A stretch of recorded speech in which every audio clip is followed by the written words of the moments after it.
दोस्तों, स्वागत है आपका लर्निफाई के यूट्यूब चैनल में।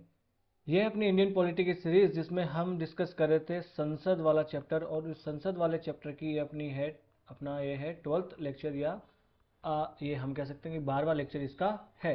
इससे पहले 11 लेक्चर ऑलरेडी हम ले चुके हैं। अगर आपने वो नहीं देखे हैं तो जाइए और पहले वो देखिए ताकि आप एक कंटिन्यूटी फील कर पाएंगे। सर इतना बड़ा क्यों कर दिया? क्योंकि एक तो ये टॉपिक बहुत बड़ा है। संसद पूरी पॉलिटी में सबसे बड़ा टॉपिक हम देखें तो संसद ही है। अगला, इस टॉपिक से संसद से हर साल प्रीलिम्स प्लस मेंस में क्वेश्चन बनते ही बनते हैं। तो ऐसा हम इसको ऊपर ऊपर से डिस्कस करके नहीं छोड़ सकते। और अगर आप भी एक सीरियस एस्पिरेंट हैं तो आपको ये बहुत डीप में जाके पढ़ना ही पड़ेगा। नहीं तो सिर्फ आपको टाइम पास करना है कि थोड़ा थोड़ा हाँ से सर मेरे को एक में मिल जाए, एक लेक्चर में मिल जाए। अगर मान लीजिए कि ये आपके लिए ज़रूरी नहीं होता तो मैं क्यों इतना बनाता, इतने सारे लेक्चर क्यों बनाता, है ना। मैं भी जल्दी से कि पॉलिटी की सीरीज शुरू खत्म करके और ये दिखा देता कि हाँ जी पॉलिटी की सीरीज खत्म हो गई तो ज़्यादा ही बच्चे देखते हैं, है ना। तो इसमें मेरा कोई पर्सनल ज़्यादा बेनिफिट नहीं है, मैं आपका बेनिफिट इसमें देख रहा हूँ। चलिए, तो बाकी चीज़ें हम देख चुके हैं, संसद का विशेषाधिकार क्या है, और हम अगर देखें तो उसकी जो बहुआयामी भूमिका वगैरह क्या है, इन सब चीज़ों के बारे में पिछले लेक्चर में हम देख चुके हैं। इस लेक्चर में हम शुरुआत करेंगे संसदीय संप्रभुता के सिद्धांत से कि संसदीय संप्रभुता का अर्थ होता क्या है। तो सबसे पहले तो ये जो संसदीय संप्रभुता है, ये सिद्धांत जुड़ा हुआ है ब्रिटिश संसद से। कहाँ से जुड़ा हुआ है सर जी? ब्रिटिश संसद से जुड़ा हुआ है। ब्रिटिश संसद है वही एक संप्रभु संसद है, तो वहां से ये जुड़ा हुआ है। संप्रभु होने का अर्थ क्या होता है? संप्रभु होने का अर्थ होता है कि सारे निर्णय वो ले सकती है, किसी का हस्तक्षेप वहां नहीं होगा उसके कार्य करने में। ये होता है संप्रभु होने का अर्थ। जैसे भारत में एक संप्रभु देश है, इसका मतलब है कि हम आंतरिक और बाह्य मामलों में स्वतंत्र है। स्वतंत्र है, कोई जो है हमारे मामलों में हस्तक्षेप नहीं कर सकता, हमें डिक्टेट नहीं कर सकता कि आप ऐसा करें या ऐसा करें, अपने मामलों को ऐसे मैनेज करें। ठीक उसी प्रकार से संप्रभुता का अर्थ यहाँ पर भी वही है। अगर ये संसद से जुड़ा हुआ है, इसका मतलब संसद कुछ भी कर सकती है, कोई हस्तक्षेप नहीं करेगा। तो ग्रेट ब्रिटेन जो है वहां पर ये सर्वोच्च शक्ति किसके पास में है? संसद के पास में आ जाती है। और इसके अधिकार और प्राधिकार पर कोई भी कानूनी प्रतिबंध नहीं है, कोई कानूनी प्रतिबंध वहां पर नहीं है। एवी डाइसी, एवी डाइसी ब्रिटिश हम विधिवेत्ता इन्हें कह सकते हैं। ये इन्होंने देखिए कानून का जो सिद्धांत है, रूल ऑफ लॉ जो है, उसकी बात भी ये करते हैं। एवी डाइसी जो है वो बताते हैं संप्रभु होने के क्या अर्थ है। संप्रभु तो होने के ये 3 अर्थ बताते हैं ब्रिटिश संदर्भ में। क्या पहला क्या है कि संसद कोई भी कानून बना सकती है, कोई भी कानून को संशोधित कर सकती है, किसी कानून को प्रतिस्थापित कर सकती है और किसी भी कानून को निरस्त कर सकती है। तो सर ऐसा तो इंडिया में भी है, इंडिया में ऐसा है, परंतु परंतु परंतु इंडिया में सुप्रीम कोर्ट है कि नहीं है, संविधान है कि नहीं है। संविधान का उल्लंघन करने वाला कोई बंद सरकार नहीं कर सकती है। और अगर किसी मामले में संसद अगर कोई संशोधन करती भी है, कोई कानून भी लाती भी है, तो जुडिशियल रिव्यू तो सुप्रीम कोर्ट के पास है ही नहीं। 24 अप्रैल 1973 क्या हुआ था इस दिन? इस दिन हुआ था केशवानंद भारती केस और बेसिक स्ट्रक्चर इसमें आया था। अगर देखें हम यूएसए में, तो यूएसए में भी वहां की कांग्रेस जो है वो कांग्रेस संप्रभु नहीं है, ब्रिटेन की तरह संप्रभु नहीं है। क्यों? क्यों? वहां तो एक तो लिखित संविधान है, साथ साथ वहाँ का फेडरल सुप्रीम कोर्ट जो है वो भी है, और जुडिशियल रिव्यू जो है वो बहुत स्ट्रॉन्ग है अमेरिका में। तो इसकी वजह से वहाँ की संसद जो है, वहाँ की कांग्रेस जो है वो संप्रभु नहीं है। सेम इंडिया की संसद है, वो भी संप्रभु नहीं है। अगला, ब्रिटिश संसद के बारे में और क्या कहा इन्होंने, एविडाइसी जी ने, कि ब्रिटिश संसद जो है उसके संवैधानिक प्राधिकारी और विधायी प्राधिकारी के बीच कोई कानूनी अंतर नहीं है। इसका मतलब ये होगा कि जिस प्रकार से एक सामान्य कानून बनाया जा सकता है, ठीक उसी प्रकार से एक संवैधानिक कानून भी बनाया जा सकता है। एक संविधान को अगर ऑल्टर करना है, उसमें संशोधन करना है, तो सामान्य कानून के जैसे ही किया जा सकता है। बट इंडिया में ऐसा नहीं है ना। बहुत सारे मामले जिनमें विशेष बहुमत चाहिए, 2/3 मेजोरिटी, और कुछ ऐसे मामले में जिनमें 2/3 मेजोरिटी तो चाहिए चाहिए, साथ में आधे राज्यों की सहमति भी चाहिए। पर ब्रिटेन में ऐसा नहीं है, वहां पर सामान्य कानून और संवैधानिक कानून इनमें कोई ज़्यादा अंतर नहीं है। कोई भी संसदीय कानून है उसको न्यायपालिका के द्वारा असंवैधानिक घोषित नहीं किया जा सकता ब्रिटेन में। क्या इंडिया में किया जा सकता है? बिल्कुल किया जा सकता है। अपने यहाँ एनजेएसी, मैंने बताया आपको एनजेएसी, तो 4th जजेस केस में जो है इसमें एनजेएसी को समाप्त कर दिया सुप्रीम कोर्ट ने। क्यों? क्योंकि सुप्रीम कोर्ट कहता है कि ये संविधान के प्रावधानों का उल्लंघन करता है और जुडिशियरी की जो इंडिपेंडेंस है उसको खतरे में ये डालता है। ब्रिटेन में जो जुडिशियल रिव्यू है उसका कोई कंसेप्ट नहीं है। वहाँ की संसद ने जो कानून बना दिया वो बना दिया, है ना। और इस संदर्भ में देखें तो भारतीय संसद को एक संप्रभु निकाय नहीं माना जा सकता, नहीं माना जा सकता, बिल्कुल नहीं माना जा सकता, क्योंकि यहाँ पर इसका कौन से मामलों में संशोधन कर सकती है उसके ऊपर भी कानूनी प्रतिबंध हैं। ये ऑलरेडी मैं आपको पढ़ा चुका हूँ कि कहाँ कहाँ कर सकती है, कैसे कैसे कर सकती है, हर जगह कर सकती है, बस संविधान का जो मूल ढांचा है उसका उल्लंघन नहीं हो सकता है ना। भारत की जो संसद है उसके ऊपर यहाँ पर क्या है, बहुत सारे प्रतिबंध है, संप्रभुता को सीमित करने वाले यहाँ पर प्रतिबंध लग जाते हैं। ये विधायिका है, अगर ये विधायिका कोई भी कार्य कानून बनाती है तो इस कानून की समीक्षा कौन करता है, न्यायपालिका करती है। ये अगर किसी कानून को बनाती है तो न्यायपालिका जो उसे नल एंड वॉइड भी करार दे सकती है, यानी निरस्त भी कर सकती है। जैसे example NJAC, national judicial appointment commission, राष्ट्रीय न्यायिक नियुक्ति आयोग हिंदी में कहीं तो, है ना। तो यहाँ पर संघ और राज्यों के बीच शक्तियों का संवैधानिक विभाजन है ना, और साथ साथ संघीय सरकार की अपनी प्रणाली है, तो ये एक लिमिट लगाता है भारत सरकार की संप्रभुता, भारत की जो संसद है उसकी संप्रभुता पर। यहाँ पर संघ और राज्यों के बीच में शक्ति का विभाजन है, वहां पर ब्रिटेन में ऐसा कुछ भी नहीं है। अगला, भारत में संविधान की लिखित प्रकृति है, इसलिए कौन सी सरकार कौन सा काम करेगी और संसद कौन कौन सा कार्य कर सकती है, सारा का सारा उन संवैधानिक प्रावधानों में लिखा हुआ है। और अगर कोई डिस्प्यूट अराइज होता है तो उन संवैधानिक प्रावधानों के अनुसार उसे सॉल्व किया जाएगा, है ना। तो ऐसा करने से क्या होगा, ऐसा करने से संविधान की माफ कीजिएगा, भारत की जो संसद है वो संप्रभु नहीं हो सकती, उसके ऊपर कुछ प्रतिबंध हैं। अगला, न्यायिक समीक्षा की प्रणाली अपने यहाँ है, जुडिशियल रिव्यू की अपने यहाँ प्रणाली है ना। और जुडिशियल रिव्यू देखिए संविधान में कहीं पर भी जुडिशियल रिव्यू जो है ऐसा इसका मेंशन नहीं है, और इसको जो है क्लियरली डिफाइन नहीं किया गया, बस ये तो न्यायिक परंपराओं से ये जुडिशियल रिव्यू आता है। साथ ही साथ ये जो 24 अप्रैल 1973 का केशवानंद भारती केस था, इसके अंदर जो मूलभूत ढांचे का सिद्धांत निकल के आता है वहां से भी जुडिशियल रिव्यू निकल कर आता है। न्यायिक समीक्षा की शक्ति है न्यायपालिका के पास में। अगला, भारत का संविधान है उसके भाग 3 में दिए गए हैं कुछ मूल अधिकार, कुछ मूल अधिकार दिए गए। अब संसद चाह के भी इन मूल अधिकारों को समाप्त नहीं कर सकती, और अगर वो मूल अधिकार जो है वो संबंधित है संविधान के मूलभूत ढांचे से तो बिल्कुल भी नहीं कर सकती। हालांकि मूल अधिकारों को समाप्त किया जा सकता है, परंतु फिर भी कुछ प्रतिबंध तो ये मूल अधिकार लगाते ही हैं। जैसे संपत्ति के अधिकार को समाप्त कर दिया गया था, मूल अधिकार से उसको लीगल राइट से बना दिया गया, है ना।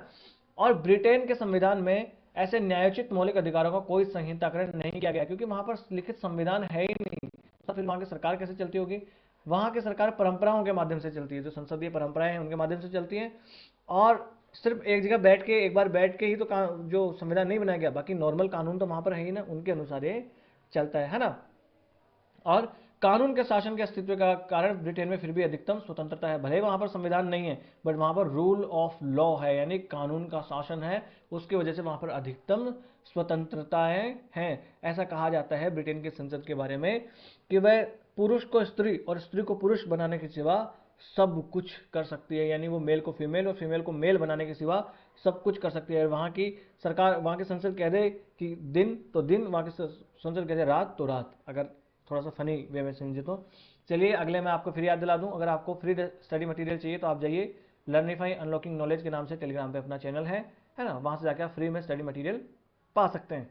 यहाँ पर कुछ केसेस हैं जहां पर लोकसभा का प्रभुत्व और विशेष शक्तियां बताई गई हैं कि किन किन मामलों में लोकसभा की विशेष शक्तियां होती है। यहां से क्वेश्चन बनते हैं और अभी मैं आपको दिखाऊंगा भी, है ना। बल्कि आज के लेक्चर में मैं डिस्कस नहीं कराऊंगा, सिर्फ आपको वो क्वेश्चन दिखाऊंगा कि कैसे कैसे क्वेश्चन हैं, एक नजर आपको मिल जाएगी।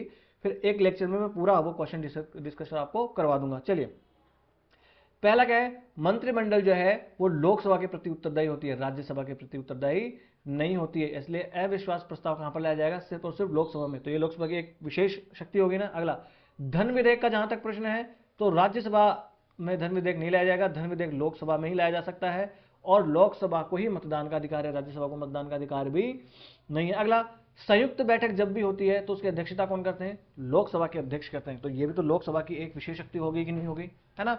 और साथ ही साथ लोकसभा के नियमों के अनुसार ही वो बैठक चलेगी, उसमें जो संचालन होगा बैठक का वो लोकसभा के नियमों के अनुसार होगा, ना कि राज्यसभा के नियमों के अनुसार। अगला, जब ये बैठक होती है तो संख्या जो है वो किसके पास होती है, संख्या बल किसके पास होता है, लोकसभा के पास। भाई 545 इसके पास है, उसके पास तो राज्यसभा के पास 250 है, तो ज्यादा किसके पास है, लोकसभा के पास। इसलिए लोकसभा जो है ये लाभप्रद स्थिति में होती है। अगला, राष्ट्रीय आपातकाल को अगर हटाना हो, देखिए राष्ट्रीय आपातकाल को लगाना होता है तो 2/3 बहुमत चाहिए, और दोनों सदनों से चाहिए, लोकसभा प्लस राज्यसभा से। पर जब इसे हटाने की बात आए तो सिर्फ और सिर्फ अगर लोकसभा ही सामान्य बहुमत से पारित कर दे तो राष्ट्रीय आपातकाल को हटाया जा सकता है। तो ये भी एक विशेष शक्ति इसकी होगी, है ना। और जितनी भी संसदीय शक्ति जो स्थायी समितियां हैं उनमें से अधिकांश में जो है लोकसभा के सदस्यों की संख्या ज्यादा होती है। जैसे हम देखेंगे पब्लिक अकाउंट कमेटी, इसमें है 22 सदस्य। ये 22 सदस्य कैसे हैं, 15 लोकसभा से प्लस 7 राज्यसभा से, तो ज्यादा किससे है, लोकसभा। तो इनमें अधिकतर संख्या जो होती है वो लोकसभा के सदस्यों से ही होती है। अगला, जो भी ज्वाइंट पार्लियामेंट्री कमेटी होती है उनमें भी लोकसभा का ही प्रभुत्व होता है। ज्वाइंट पार्लियामेंट्री कमेटी यानी संयुक्त संसदीय जो समितियां होती है जिनमें लोकसभा और राज्यसभा दोनों के सदस्य होते हैं, उनमें लोकसभा का ही प्रभुत्व होता है। अगला, भारतीय संसद में राज्यसभा की भूमिका और प्रभाव क्या है, ये भी देख लेंगे कि राज्यसभा की विशेष शक्तियां भी तो कुछ है, जैसे कुछ ये लोकसभा की है, तो राज्यसभा की भी कुछ विशेष शक्तियां हैं। हाँ बिल्कुल है। एक तो ये है कि राज्य सूची पर अगर कोई कानून बनाना है तो वो राज्यसभा ही शुरू कर सकती है, राज्यसभा ही उसकी शुरुआत कर सकती है अगर राज्य सूची के विषय पर कोई कानून बनाना हो, आर्टिकल 249 के अकॉर्डिंग। अगला, अगर ऑल इंडिया सर्विसेज जैसे आईएएस और आईपीएस जो है ना, ऑल इंडिया सर्विसेज जैसे आईएएस, आईपीएस और आईएफएस, है ना, आईएफएस मतलब फॉरेस्ट सर्विस वाला।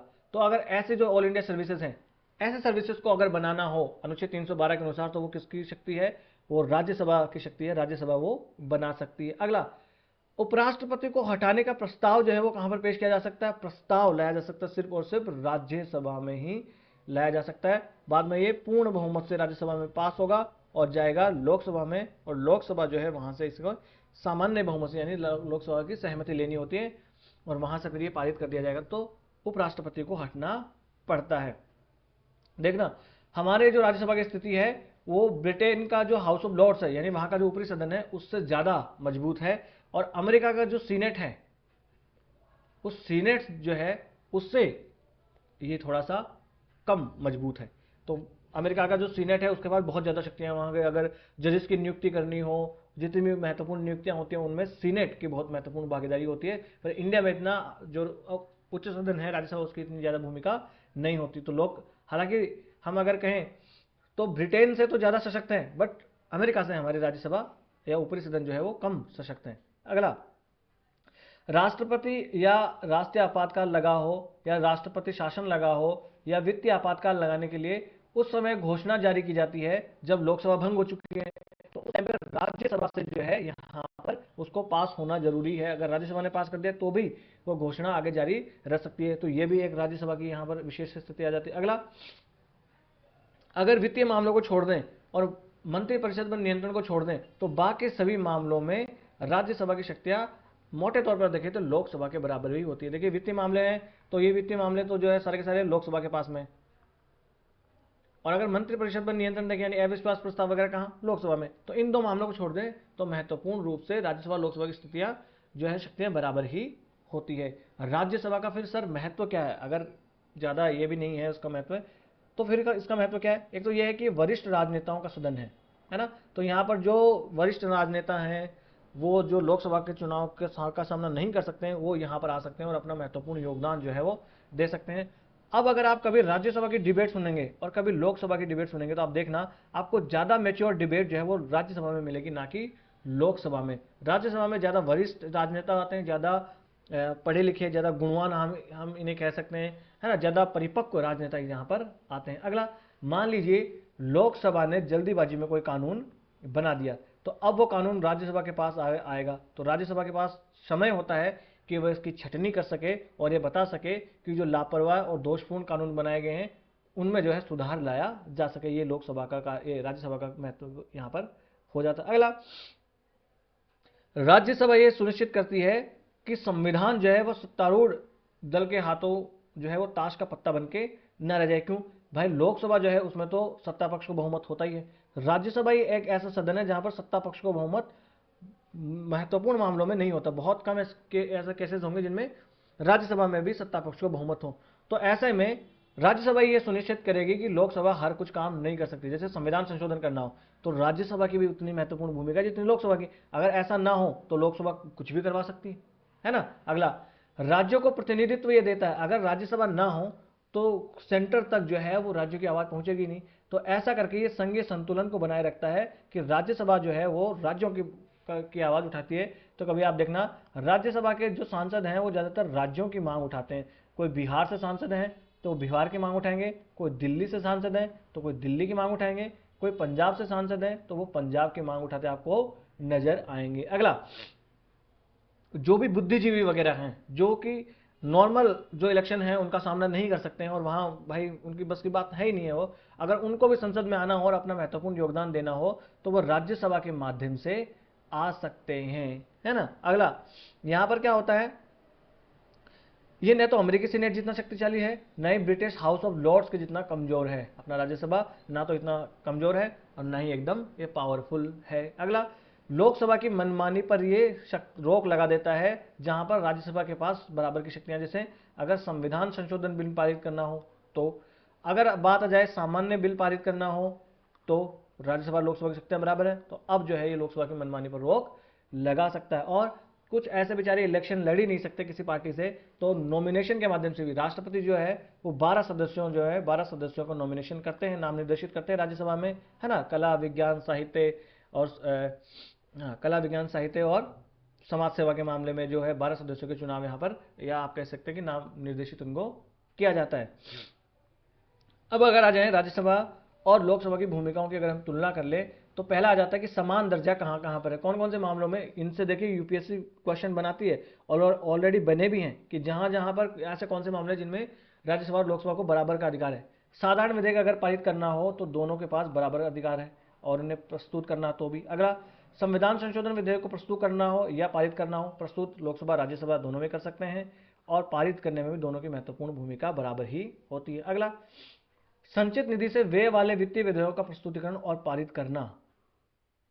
यहां पर वित्तीय विधेयक जो है वो, यानी धन विधेयक को छोड़ दें, वो वाले मैंने तो आपको वित्त विधेयक बताया था, सेकंड टाइप का जो एक वित्त विधेयक था 117 वाले में, वो वित्त विधेयक जो है वो बराबर दोनों को अधिकार है, वो लोकसभा और राज्यसभा कहीं भी पेश किया जा सकता है और दोनों को बराबर अधिकार है। राष्ट्रपति का अगर चुनाव करना हो तो दोनों सदस्यों के जो सदन है, दोनों सदन है उनके सदस्यों के द्वारा चुनाव होता है और जो निर्वाचित सदस्य हैं उनके।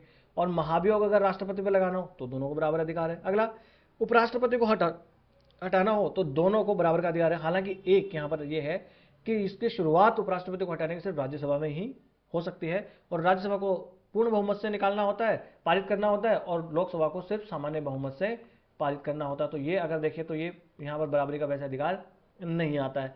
अगला, सुप्रीम कोर्ट हाई कोर्ट के न्यायाधीशों को हटाना हो, चीफ इलेक्शन कमिश्नर को हटाना हो, सीएजी को हटाना हो, इनको हटाने के लिए राष्ट्रपति को सिफारिश करना हो, इनमें जो है दोनों सदनों की महत्वपूर्ण भूमिका बराबर है। अगला, राष्ट्रपति जो अध्यादेश जारी करते हैं उनका अनुमोदन करना हो तो उनका अनुमोदन करने में भी दोनों सदनों की समान भागीदारी है।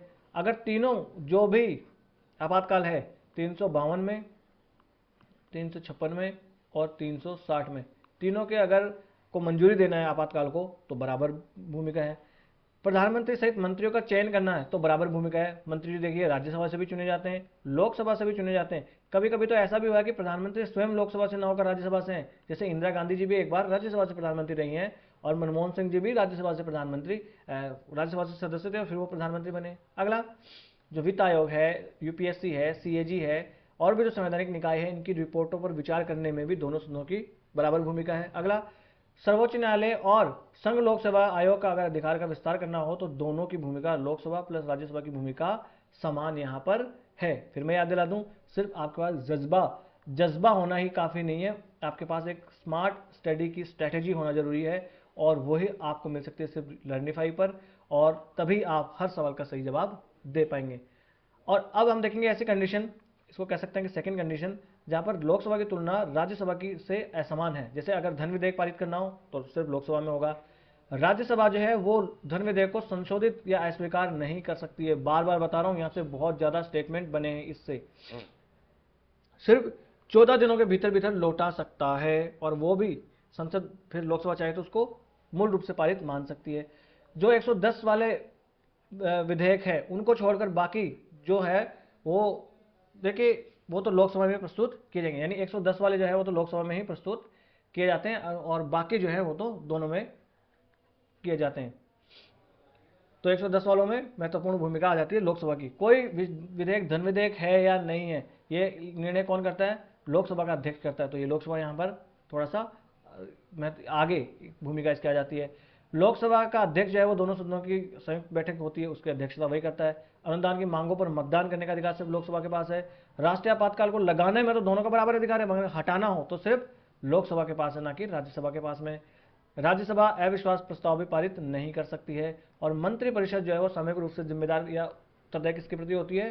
लोकसभा के प्रति होती है, ना कि राज्यसभा के प्रति। अगला, राज्यसभा की क्या भूमिका है और क्या आलोचनाएं हैं, ये देख लेते हैं। राज्यसभा जो है वो गैर संघीय विशेषताओं वाला सदन, संघीय सदन है और संघ शासित प्रदेशों में प्रतिनिधित्व कुछ में होता है और कुछ में मनोनीत सदस्य की उपस्थिति भी हम देख सकते हैं कि मनोनीत सदस्य होते हैं। यहाँ पर 12 मनोनीत सदस्य होते हैं। 2003 से जो है अधिवास की आवश्यकता को हटा दिया गया कि जरूरी नहीं है कि राजस्थान का कोई व्यक्ति है वही राजस्थान से राज्यसभा में जा सकता है, ऐसा नहीं है ना, ऐसा नहीं है, कोई भी कहीं से भी जा सकता है। राज्यों को असमान, जैसे कि मनमोहन सिंह जी जो है वो आसाम से एमपी हुआ करते थे।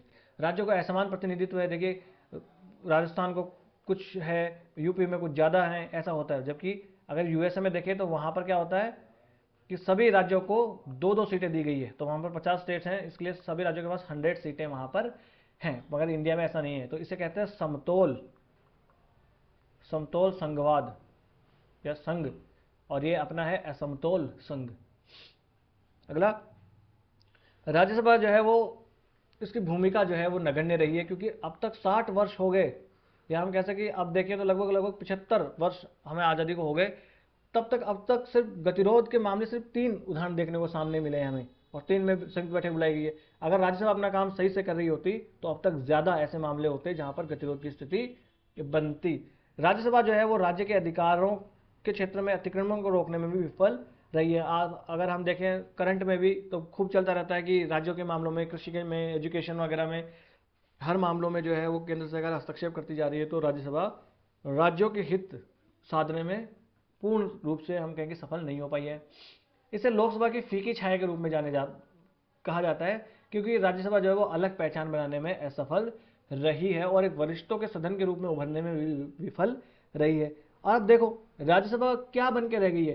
पूंजीपति, सेवानिवृत्त नौकरशाह, पूर्व न्यायाधीश, इनका गढ़ बन के रह गया। सिर्फ देखेंगे जैसे रंजन गोगोई जी सीजेआई हैं, नैतिक रूप से बहुत गलत है कि ये जो है किसी इनको जो है वो बना दिया गया है, सांसद बना दिया गया है, ये तो नैतिक रूप से बहुत गलत है। तो ऐसा ये सिर्फ इनका स्वर्ग बन के रह गया है। और नामांकन के प्रावधान का भी यहाँ पर दुरुपयोग किया गया है। जानबूझ के ऐसे व्यक्तियों को नामांकित किया जाता है जो पहले किसी बड़े पद पर रहे हों आसीन, जैसे कि सीजेआई हैं। तो सीजेआई को इस बात का लालच था कि मैं आगे चल के जो है यहाँ पर मैं सांसद बन पाऊंगा, तो वो फिर सत्ता पक्ष का साथ दिए होंगे, ऐसा आरोप इनके ऊपर लगता है ना, ताकि मैं आगे चल के सत्ता पक्ष की ओर से राष्ट्रपति चुनेंगे किसकी सलाह पर? कैबिनेट की सलाह पर। तो कैबिनेट कौन सलाह देता है? सरकार। तो सरकार के ये अगर पक्ष में रहें और निर्णय करें तो फिर इनको बना दिया जाएगा एमपी। तो ये एक हम देखें तो ये इसका भी दुरुपयोग खूब हो रहा है। अब इसकी जो संरक्षक की भूमिका है वो भी गायब होती जा रही है ना। चलिए, ये यहाँ पर आपको लर्निफाई अनलॉकिंग नॉलेज के नाम से टेलीग्राम पे चैनल है, वहाँ से आप फ्री में स्टडी मटेरियल डाउनलोड कर सकते हैं। ये कुछ भी नहीं है ज़्यादा, इनमें कुछ नहीं है। आप मैं पीडीएफ आपको दे दूंगा तो आप ये पढ़ लेना। जो महत्वपूर्ण चीज़ है वो हमने यहाँ पर पढ़ ही लिया है, ज़्यादा इसमें वो करने वाली ज़रूरत आपको नहीं है। चलिए, ये महिलाओं से संबंधित आरक्षण वाला बिल जो है ना, 106वां संविधान संशोधन अधिनियम, ये आपको पढ़ लेना है। अगर या तो हुआ तो मैं जितने भी अभी हाल फिलहाल में 101वें संविधान संशोधन से, यानी 100 के बाद में जितने भी संविधान संशोधन हुए उनका एक वीडियो मैं आपको बनाकर डाल दूंगा। और ये महिला आरक्षण वाला जो नारी शक्ति वंदन अधिनियम है ना, उसके बारे में आपको पढ़ लेना है। तो बस आज का लेक्चर हम कर लेते हैं यही समाप्त। अगर इस लेक्चर की आपको पीडीएफ चाहिए तो आप जाइए, लर्निफाई अनलॉकिंग नॉलेज के नाम से टेलीग्राम पे अपना चैनल है, और डिस्क्रिप्शन बॉक्स में लिंक भी दिया हुआ है, और यहाँ से आप स्कैन भी कर सकते हैं। और अगर वीडियो आपको अच्छा लगा तो लाइक कर दीजिए और चैनल को सब्सक्राइब कर लीजिए। और भी आपका कोई भाई बंधु मित्र सगा दोस्त हो तो आप अवश्य चैनल को रिकमेंड करें, और आपको कोई सलाह लेनी हो या कोई सलाह देनी हो तो आप हमें अवश्य कमेंट बॉक्स में लिखें। देखिए मेरे पास समय का थोड़ा सा अभाव है, इसलिए लेक्चर मैं और बड़ा लेना चाह रहा था पर नहीं ले पाऊंगा क्योंकि समय का थोड़ा अभाव है और मेरे को थोड़े से और इम्पोर्टेंट काम भी करने हैं, है ना। तो चलिए बस आज का लेक्चर समाप्त कर लेते हैं। नमस्ते, धन्यवाद।